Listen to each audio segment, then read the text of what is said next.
We are given a linear pattern, and then they say we should determine the general term, which is Tn of the linear pattern. Now, the simplest way to do it is to use this formula that says that we have Tn, which is going to be A plus n minus 1 multiplied by d. So this is the simplest way to approach this question. So is the A represent that? Yeah, we'll come back to that now.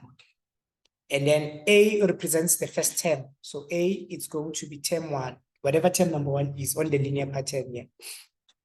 Yeah, and then D is what we call the common difference. So the common difference, you get it by saying you have T2 minus T1, I get here. Or you can say T3 minus T2. Okay, let's try that. So if I say T2 minus T1, I have T2. I have T1, I also have T2. Then this is going to give me what we call D, which is the common difference. Then if I say 7 minus 2, it can be minus. I can always start. Yeah, it's 2 minus 7. So we're going to say 2 minus 7, which is going to give us what? Minus 5. And then it means which our common difference is minus 5. Okay. Now we can come and substitute here on this equation. If we come and substitute on this equation, I can the equation says, let's look at the following. The equation says which you have Tn again. The only thing that you need A and then you need D. You don't need N. N is the number of terms. So you are going to say, okay, I know what is the first term. What is the first term? Let's write that. 7. It's 7 again. Plus open bracket. It's N minus 1 again. And then this is going to be open another bracket minus 5 again. Okay, from here onwards you can agree this one is 7 and then we say minus 5 multiplied by n again. It gives us minus 5n. And then if I say minus 5 multiplied by minus 1, it gives us what? Plus 5 again. And then you can clearly see with this one and this one, they don't have n. So we call them like terms again. And then we're going to have minus 5n plus 12. And then this is your general term, Tn.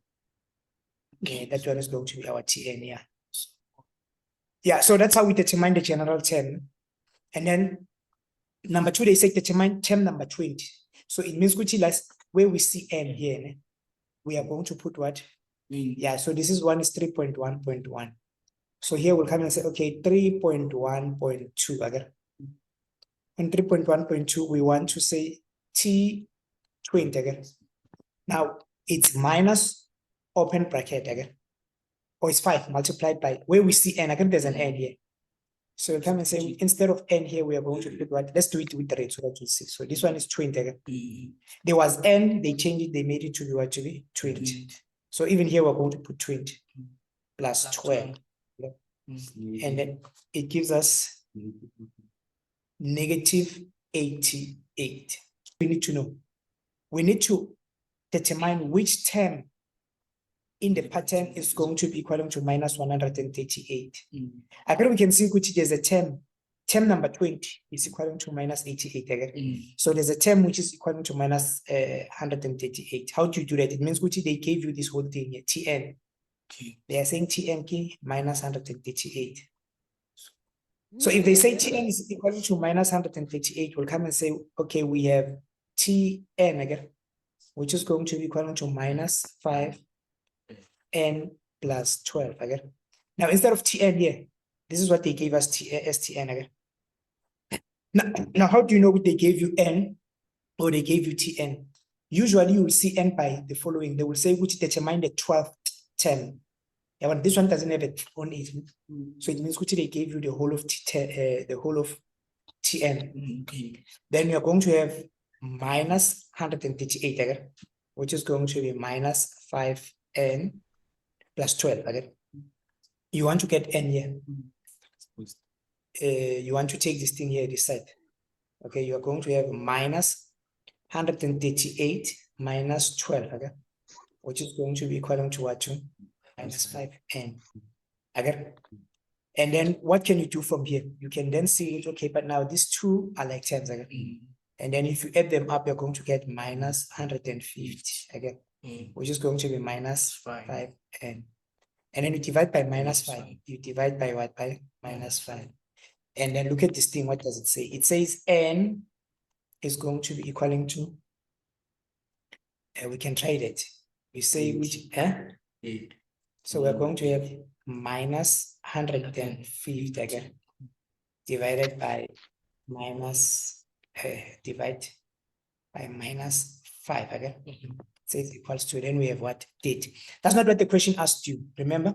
The question asked you which term is going to be equaling to this again. Then you'll come and say to them, okay, therefore, term number 8 is the one which is equaling to what? Minus 138. We are given that we have 6 again. We have 2x plus 1, and then we have x minus 3 are the first 3 terms of a linear pattern again. Then they say we should calculate x. Okay, this thing here is a linear pattern. Now, what are the properties of a linear pattern? What is it that you can tell me? The terms that you subtract are going to give you exactly the same thing. Let me be careful here. Any consecutive terms that you subtract, they're going to give exactly the same thing. Then we call this a common difference. Okay. Now we are going to use that into our advantage. Again, they say we should get x in. Now this one they say is term number 1. This one is term number 2. This one is term number 3 again. In other words, I can say to them, term number 2 minus term number 1 is going to be equal to term number 3 minus term number 2. Agree here, look at this one. Again, this one is term number 1.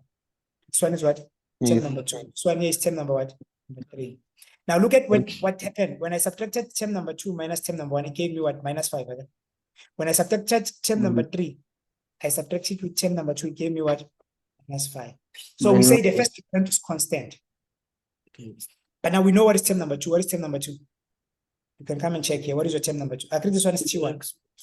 This is 2, and then this one is T3. So what is term number 1? Term number 2? 2x plus 1. Is 2x plus 1. Minus comes from the formula, so you have minus, and then you're going to put it inside the bracket. What is term number 1? 6. It's 6. Close bracket equals to. What is term number 3? 3x minus 3. It's 3x minus 3 again. Minus, which comes from the formula here again. Open bracket. What is going to be term number 2? 2x plus 1. It's 2x plus 1 again. Is okay.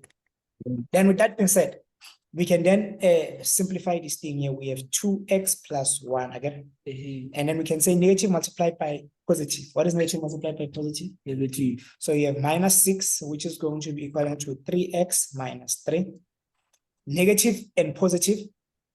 Negative. Minus 2x. And then we have negative multiplied by positive here. Negative. Negative 1 again. Yes. And then from here onwards, you can see with these two are like terms. Okay, let's look at the like terms, highlight them. So your like terms, we have 1 minus 6 again. What is 1 minus 6, guys? It's minus 5 first. So we have 2x minus 5, which is going to be equaling to, again, you have 3x again. Here you have 2x. Now. These two are like terms. What is 3 minus 2? It's x. You have minus 3 minus 1. Minus 3 minus 1, it's 4. Minus 4. Minus 4. So we get minus 4 again. Now what we can do from here is to group the x one side and then the ones that have x one side. And then they say, take this x to this side. And then we have 2x minus x, which is going to be equal to minus 4 again. We take this 5, it's negative. When it gets this side, it becomes what? Plus 5. It becomes plus 5. Okay. And then 2x minus x. It's x. Minus 4 plus 5. 1. It's 1. What is going to be our x then? 1.